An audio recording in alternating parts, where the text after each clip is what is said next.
할렐루야. 함께 하신 여러분들을 주님의 이름으로 축복합니다. 설 연휴 잘들 보내셨나요? 맛있는 음식도 많이 드시고 좋은 시간이셨나요?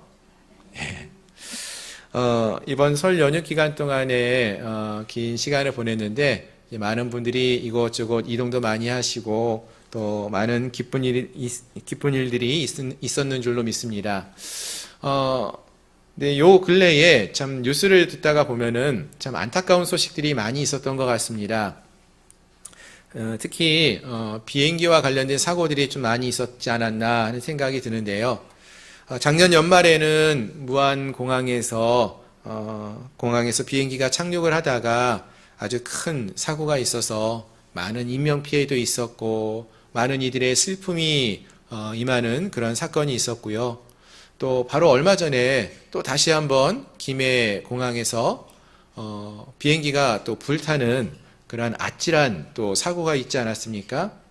다행히 이번 사고에서는 인명 피해가 크지 않았고 큰 인명 피해가 없어서 다행이었는데 여러 번 이렇게 비행기와 관련된 사고가 있었던 이야기가 우리의 마음을 철렁하게 하고 있습니다.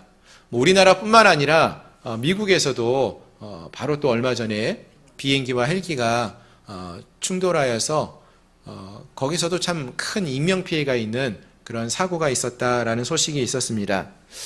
자, 이러한 사고들이 반복적으로 나타나다 보니까 이제 많은 사람들이 어떤 생각을 하게 됩니까, 여러분? 이거 비행기를 타도 될까? 하는 그런 걱정과 근심을 하는 것을 보게 됩니다. 그러면서 어떤 분들은 이제 비행기 그만 타야 되겠다. 여행을 가더라도 멀리 가지 말고 가까운 곳에 가야지 하는 이런 생각을 하곤 하는 것을 봅니다.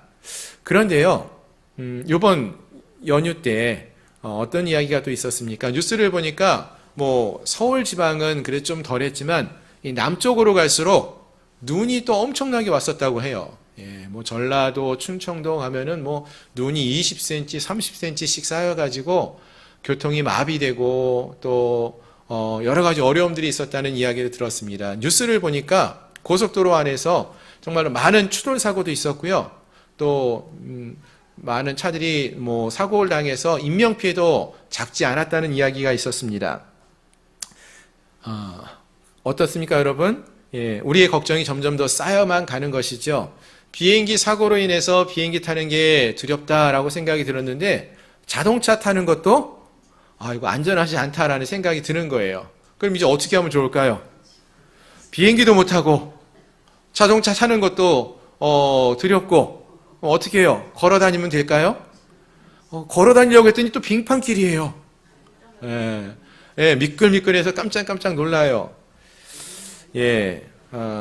그냥 모든 것들이 다 걱정이고 근심이라는 것이죠. 사실 우리가 살아가는 인생은 이같이 걱정과 근심으로 가득한 인생입니다. 사람들은 참 영원히 살 것처럼 그렇게 생각하고 살아가고 있지만 사실 우리는 당장 내일, 당장 오늘 어떤 일이 벌어질지 한 치 앞도 내다보지 못한 채 살아가고 있는 것이 우리가 아닌가 하는 생각을 해봅니다. 그럼 이렇게 불확실하고 혼란스러운 이 세상을 우리는, 특히 우리 믿음의 사람들은 어떻게 살아야 할까요? 우리 믿음의 사람들은 이러한 세상 속에서요, 그래도 우리를 지켜주시고, 우리를 보호해 주시고, 우리와 함께 하시는, 우리를 인도하시는 그 하나님이 계심을 믿고, 그 하나님과 함께하는 삶을 살아야 할 줄로 믿습니다. 아멘.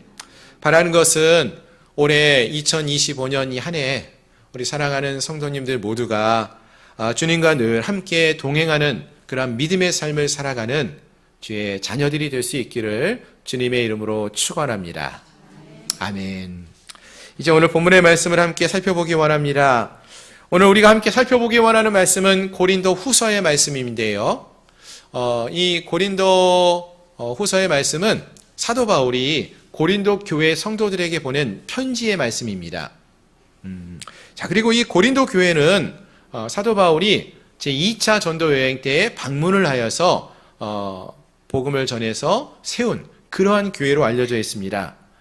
사실 고린도 교회는요, 에베소 교회와 더불어서 바울이 가장 오랜 기간을 머물면서 복음을 전하고 말씀으로 양육해서 세웠던 그러한 교회였습니다.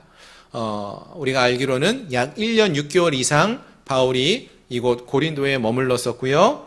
그리고 이곳에서 말씀을 통하여 이 교회를 세웠던 곳입니다.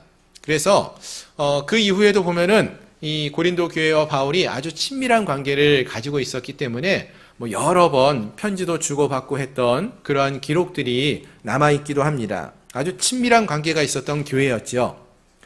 하지만 시간이 지나면서 이 고린도 교회 안에서는요, 분파가 좀 나뉘어졌고요. 그리고 거짓 교사들의 가르침들이 만연해지기 시작했고요. 특히 도덕적으로 또 성적으로 타락한 그러한 문화들과 타협을 하면서 교회 안에서조차도 이러한 세속적인 문화가 채워져 있는 그러한 안타까운 모습들이 많아졌습니다. 그래서 사도 바울이 이러한 고린도 교회 안에 있는 문제에 관해서 이야기를 듣고 그 문제를 해결하기 위해서 편지를 써 보내는 것이죠. 그 편지가 바로 우리가 잘 알고 있는 고린도 전서였습니다. 하지만 이러한 고린도 전서 편지를 받았던 고린도 교회 성도들의 반응이 어떠했느냐? 그 말씀을 편지를 받고 잘못했다, 우리가 죄인입니다, 이렇게 회개하기보다는 바울의 편지를 받고 오히려 바울의 그 사도적인 권위를 의심하면서 공격적으로 대하는 이들이 있었다라고 했습니다. 그래서 결국 바울이 이 고린도 교회를 직접 잠시 방문하기도 합니다. 하지만 오히려 방문했던 이 바울이 더 심한 모욕을 받고 상처를 받게 되어서 이 고린도 교회를 떠나게 되었습니다. 그러면서 바울이 다시 한번 편지를 쓰게 됩니다. 이거를 우리가 흔히 이제 바울이 눈물로 쓴 편지다, 그래서 눈물의 편지, 이렇게 말을 하는데요. 이런 편지를 써서 다시 한번 고린도 교회에 보내게 됩니다. 그리고 고린도 교회 성도들이 죄에서 회개하고 돌이키도록 이렇게 촉구하게 됩니다. 근데 이 편지는요, 사실 우리에게 남아있지가 않아요. 어떤 내용인지를 정확하게 다루고 있지 않습니다. 그 편지가 남아있지가 않아서. 그 대신 그 다음에 쓴 바울의 또 다른 편지, 바로 이 고린도 후서의 말씀 속에서 보시면은 이 고린도 전서와 고린도 후서 사이에 또 다른 편지가 바울이 고린도 교회에 보냈었다라는 것을 기록으로 알 수가 있는 구절들이 나오고 있다라는 것입니다. 어쨌든지 이러한 눈물의 편지를 바울이 보내고 나서 바울은 어떠한 마음을 가졌냐면은 혹시 내가 괜히 이러한 편지를 쓴 건 아니냐, 이런 후회도 있었고, 또 고린도 교회 성도들이 이 편지를 받고 이번에는 어떻게 반응을 할까 걱정과 근심하는 마음도 있었다라고 바울은 이야기합니다. 그래서 바울이 어떻게 했냐면요, 디도를 이 교회 고린도에 보내봐요. 그들이 어떻게 반응하는가 알고자 해서.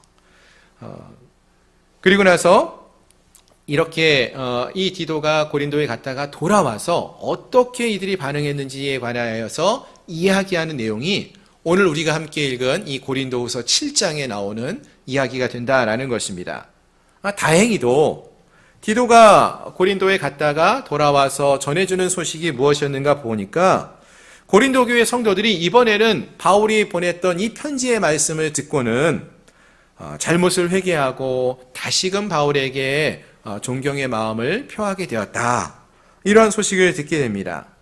그래서 바울이 기쁜 소식을 듣고는 감격하여서 다시 편지를 쓰게 되고요. 그 편지가 바로 이제 오늘 우리에게 주어진 이 고린도 후서의 말씀이다라는 것입니다. 자, 좀 여러 가지 말씀을 드려서 혼란스러울 수 있는데요. 정리해서 좀 말씀을 드리면은 바울과 고린도 교회는요, 좀 친밀한 관계였어요. 그래서 편지를 많이 주고받았습니다. 많은 학자들에 의하면은 최소한 4번 바울이 이 고린도 교회에 편지를 썼던 것으로 생각을 합니다. 최소한. 그 중에서 우리에게 남아있는 편지가 2개가 있어요. 고린도 전서와 고린도 후서. 이게 아마도 바울이 고린도 교회에 보낸 2번째 편지와 4번째 편지라고 생각을 한다는 것이죠. 그리고 그 중간에 하나의 편지가 더 있었다는 것인데요. 이 중간에 두 번째와 네 번째 사이에 있는 세 번째 편지가 흔히 우리가 말하는 눈물로 보낸 편지, 그래서 바울의 눈물의 편지다, 이렇게 생각을 합니다. 물론 그 내용이 정확하게 어떤 내용이었는지는 알 수는 없습니다. 하지만 그때 그 편지를 보내었을 때 바울의 마음과 또 그 상황이 어떠했는지에 대해서 오늘 이 고린도후서 7장에서 그 상황에 관한 이야기들이 나타나고 있다는 것이죠. 자, 그럼 바울이 이 고린도 교회에 보내었던 눈물의 편지로 알려져 있는 이 세 번째 편지는 과연 어떠한 내용의 편지였을까요? 그 편지가 전해져 있지 않기 때문에 정확하게 알 수는 없지만 오늘 8절을 보시면은 대략 어떤 내용을 담고 있었겠다라는 것을 알 수 있습니다. 우리 8절 말씀을 함께 한번 읽어보기 원하는데요. 8절입니다. 함께 읽겠습니다. 시작. 그러므로 내가 편지로 너희를 근심하게 한 것을 후회하였으나 지금은 후회하지 아니함은 그 편지가 너희로 잠시만 근심하게 한 줄을 알미라. 아멘. 자, 여기서 말하는 이 편지가 바울이 고린도 교회에 보냈던 또 다른 편지, 세 번째 편지, 눈물의 편지를 말하는데요.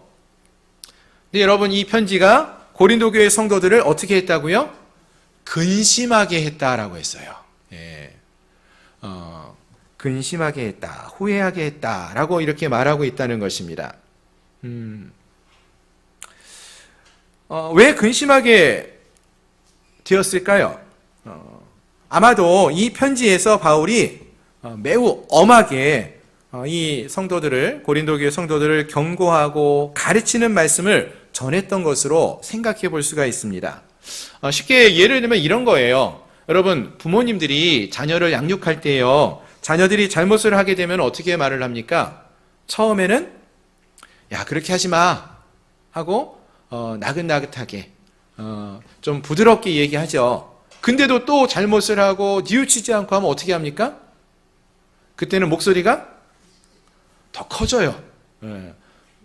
교회 안에서는 우리 집사님들, 권사님들이 그런 소리를 잘 못 듣지만 가정에 가서 보면은 그런 목소리 들을 때가 있지 않습니까?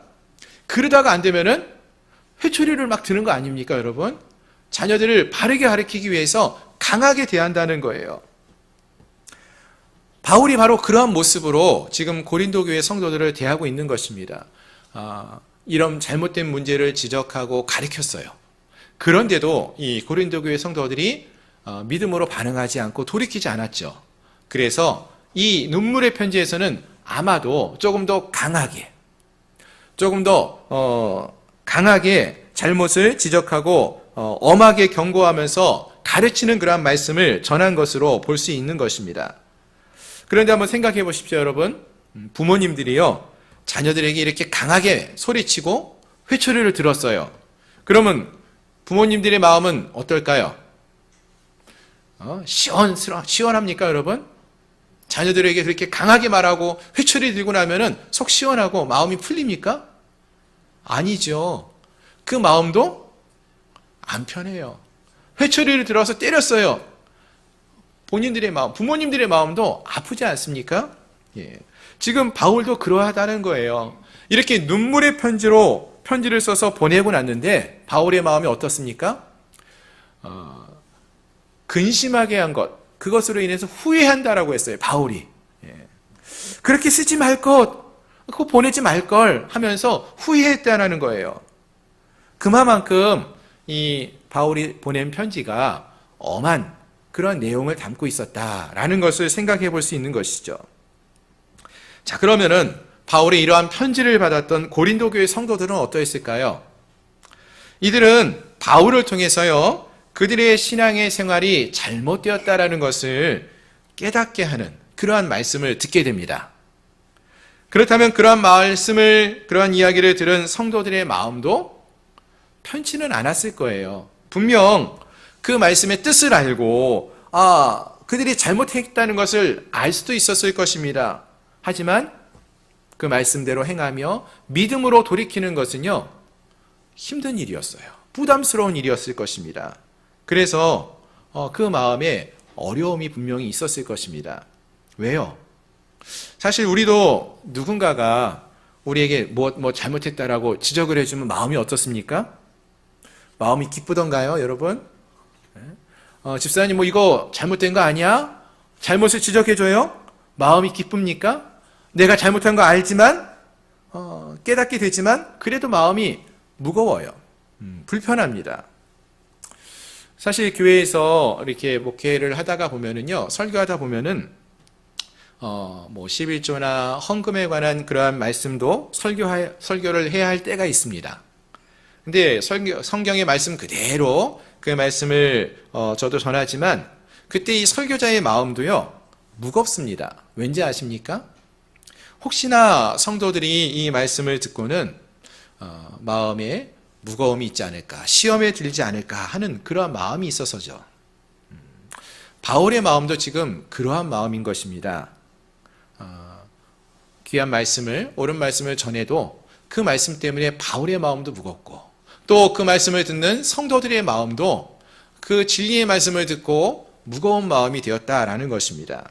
그런데 감사하게도 고린도 교회를 방문했다가 돌아왔던 디도가 돌아와서 전해주는 말이, 바울의 편지를 받았던 이 고린도 교회 성도들이 이번에는 이 편지를 받고는 그 마음이 근심하며 무거웠었지만 자신들의 삶을 돌이켜보고 회개했다, 돌이켰다 하는 소식을 듣게 된 것입니다.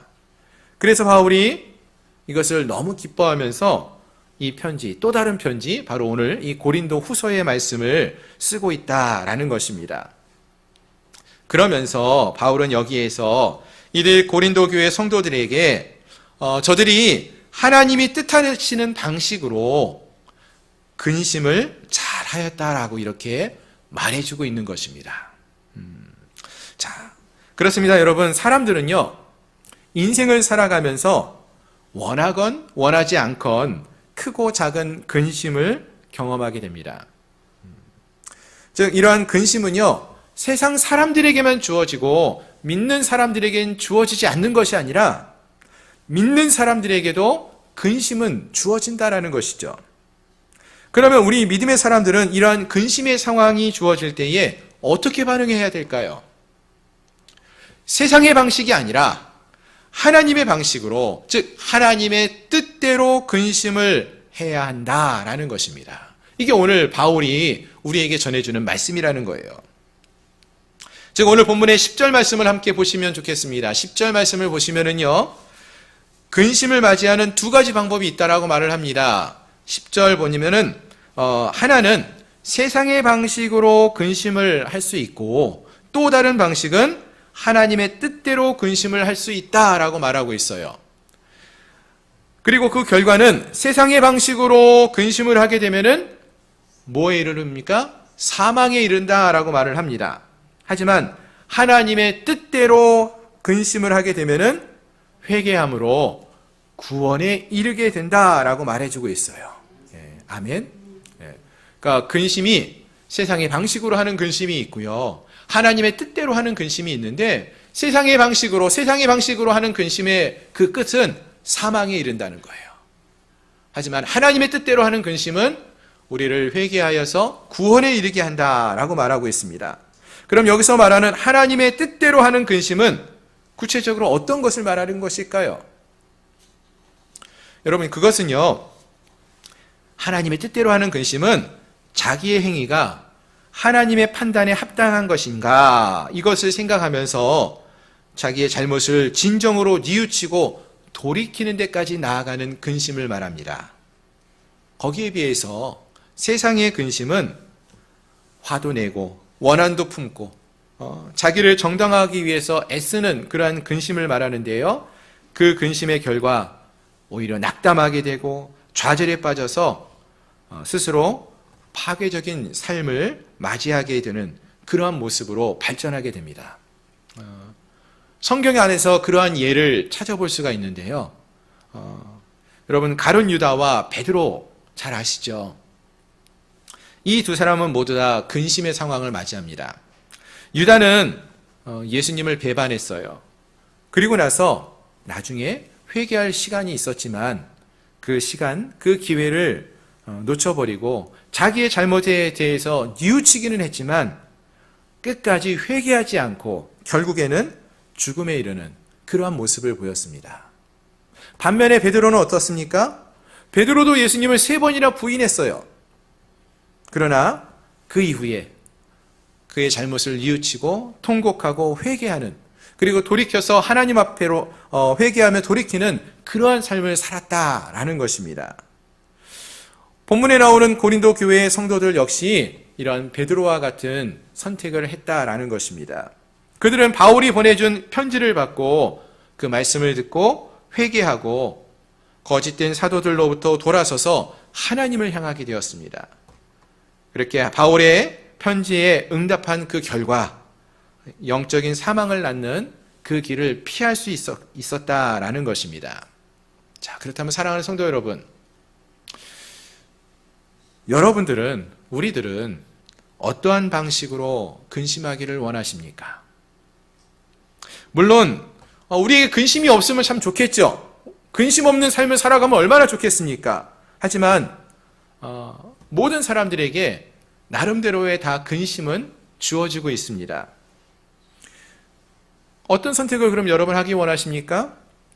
당연히 하나님의 뜻대로, 하나님의 방식으로 근심을 우리가 맞이해야 한다라는 것입니다. 좀 더 구체적으로 어떻게 하는 것이 하나님의 뜻대로 하는 근심일까요? 몇 가지 예를 좀 들어보면 좀 더 쉽게 이해할 수 있을 것 같습니다. 예를 들면 이런 경험이 있죠. 우리의 인생을 살아가다 보면은 성공할 때도 있지만 어떤 일에 실패할 때가 있어요. 그럼 세상의 근심은 어떻습니까? 우리가 행하던 일, 사업을 행하다가 실패하면은 어떤 생각을 합니까? 사람들은 아유, 내가 왜 이 일을 했을까? 왜 이 사업을 했을까? 차라리 시작하지 말걸. 뭐 이렇게 후회를 합니다. 또 낙심을 합니다. 모든 것을 포기해버릴 때가 있죠. 심지어 멸망의 상황, 절망의 상황 속에서 우울증도 걸리고 또 심각할 때는 극단적인 선택까지 하는 그런 모습도 있다는 것입니다. 하지만 하나님의 뜻대로 하는 근심은 똑같은 실패를 경험해도 다르게 반응한다는 것이죠. 하나님께서 나에게 이러한 일을 통해서 무엇을 가르쳐 주시는 것일까? 이 실패하는 이 시간을 통해서 하나님이 나에게 무엇을 말씀해 주려고 하는 것일까? 나에게 무엇을 가르치시려고 하는 것일까? 이러한 마음을 가지고 자신의 삶을 돌아보며 하나님 앞에 다시 나아가 엎드려 기도한다는 것입니다. 어려운 과정 속에서 더 하나님을 찾고 더 의지하여서 그 믿음을 키워간다는 것이죠.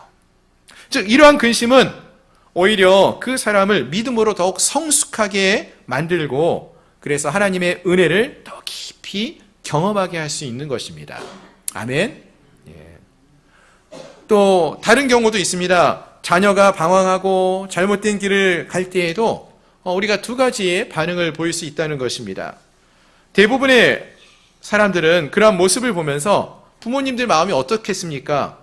세상의 방식으로 근심을 할 때에는요, 왜 우리 아이들이 이러할까? 왜 우리 아이들만 이럴까? 하고 절망하고 한숨밖에 쉴 수밖에 없습니다.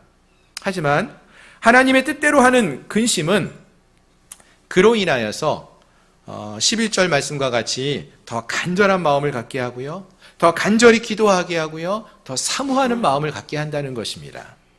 즉 자녀를 위해서 눈물로 하나님께 매달린다는 것이죠. 그리고 자녀를 사랑으로 품고 인내하며 말씀으로 가르쳐서 결국에는 그 자녀가 변화되어지는 그러한 은혜를 경험할 수 있게 된다라는 것입니다. 아멘. 여러분 이게 가능할 거라고 생각하십니까? 쉽지는 않지만 가능할까요? 역사 속에서 보시면은요, 그런 일들이 많이 있었어요. 우리가 잘 아는 어거스틴이라는 사람이 있지 않습니까, 여러분?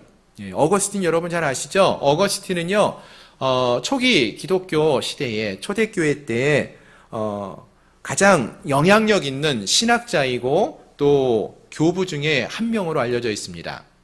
그런데요, 이 어거스틴의 젊은 시절을 보시면은요, 어거스틴의 젊은 시절에는요, 세속적인 철학과 세상의 문화에 빠져서요, 쾌락에 빠져서 삶을 살았던 그러한 인물이었어요. 이단 종교에 빠져 있었고요, 성적으로도 문란한 삶을 살았던 사람이 어거스틴이었어요. 자, 그런데 여러분, 이 어거스틴에게는요, 모니카라는 어머니가 있었어요. 이 모니카라는 어머니가 있는데요, 그 어머니 입장에서 이 아들 어거스틴을 보면 어떤 마음이 들었을까요? 이렇게 방탕한 삶을 살아가는 아들을 보면서 어떤 마음이 들었을까요? 그 마음에 근심이 얼마나 컸을까 우리가 알 수 있지 않습니까? 그 아들의 모습을, 이야기를 듣고 보면서 너무나 마음이 낙심이 되고 근심이 됐을 거예요. 그럼 이때 모니카는 어떻게 했을까요? 어거스틴이 이렇게 젊은 시절 방황하는 모습을 보면서요, 어머니 모니카는요, 하나님께 눈물로 기도하며 어거스틴이 하나님께 돌아오기를 간구했다라는 것입니다. 어떻게 할 수 있는가 하면은요, 이 당시에 암브로스라는 유명한 주교가 있었는데요, 그 주교가 이 어거스틴의 어머니 모니카에게 이런 말을 남깁니다. 여러분 한 번쯤 들어보셨을 거예요. 아주 유명한 이야기인데요, 이렇게 많은 눈물을 흘리는 어머니의 아들은 결코 망하지 않을 것입니다. 아멘. 들어보셨습니까, 여러분? 이게 암브로스가 이 어거스틴의 어머니 모니카에게 한 이야기예요. 무슨 말입니까? 어머니 모니카가 이 아들 어거스틴의 삶, 그 젊은 방탕한 삶을 살아가고 있는 젊은 아들을 보면서 어떻게 했다는 거예요? 눈물로 기도했다는 거예요. 얼마나 눈물로 간절히 기도했는지, 이렇게 많은 눈물을 흘리는 어머니의 아들은 결코 망하지 않습니다. 이렇게 이야기할 정도라는 거예요. 그리고 그 말대로 모니카의 기도는 시간이 오래 걸리긴 했지만, 잘 아시는 것처럼 어거스틴이 하나님께 돌아옴으로써 응답되어졌다는 것입니다. 어거스틴이 회개하고 하나님께 돌이켜서 정말로 역사 속에서 남는 위대한 신학자이고 위대한 교부가 되었다라는 것입니다. 아멘.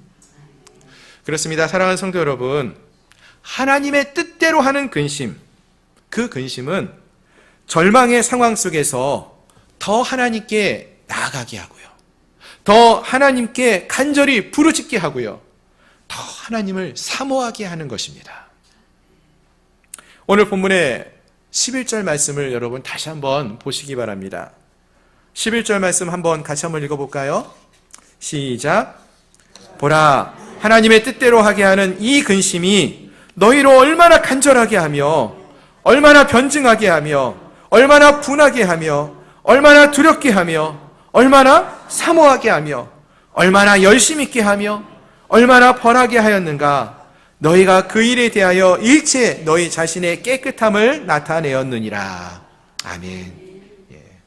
여러분, 하나님의 뜻대로 하게 한 그 근심, 하나님의 뜻대로 하는 이 근심은 이와 같이 그 사람을 아름답게 변화시킵니다. 그 마음을 변화시키고요, 삶과 행동을 변화시킨다는 것입니다.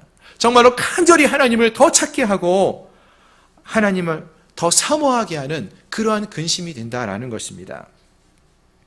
여러분, 일반적인 근심과 걱정, 세상 속에서 주어지는 근심과 두려움도요, 보면은 위험으로부터 우리를 좀 조심하게 하는 그러한 모습이 있지 않습니까? 앞에서 말씀드린 것처럼 비행기 사고가 있고 자동차 사고가 있으면은요, 그 이야기를 듣고 보면서 비행기를 좀 덜 타야 되겠다, 조심해야 되겠다, 스스로를 좀 조심하게 합니다. 그런데 하나님의 뜻대로 하는 두려움과 근심은 더 하나님을 찾게 한다는 거예요. 하나님께 더 나아가게 한다는 것입니다. 그리고 우리의 영혼을 구원에 이르게 한다는 거예요. 회개함으로 구원에 이르게 한다라고 하지 않습니까? 사랑하는 성도 여러분, 오늘 우리에게도 근심이 있습니까? 여러분 근심하십니까? 물론 우리 모두에게는 크고 작은 근심들이 다 있습니다. 그런 걱정들이 다 있어요. 옆에 보시면은 한번 보세요. 옆에 계신 분들은 근심이 있게 생겼습니까? 없게 생겼습니까? 근심 하나도 없어 보이시죠? 사실 그렇지 않아요. 아무 걱정 없이 사는 사람인 것처럼 보여도 실상은 모두에게는요, 근심과 걱정이 있습니다. 미래에 대한 걱정과 근심도 있고, 오늘 현재의 삶을 살아가기 위해서 살아갈 때에 주어지는 걱정과 근심이 있어요.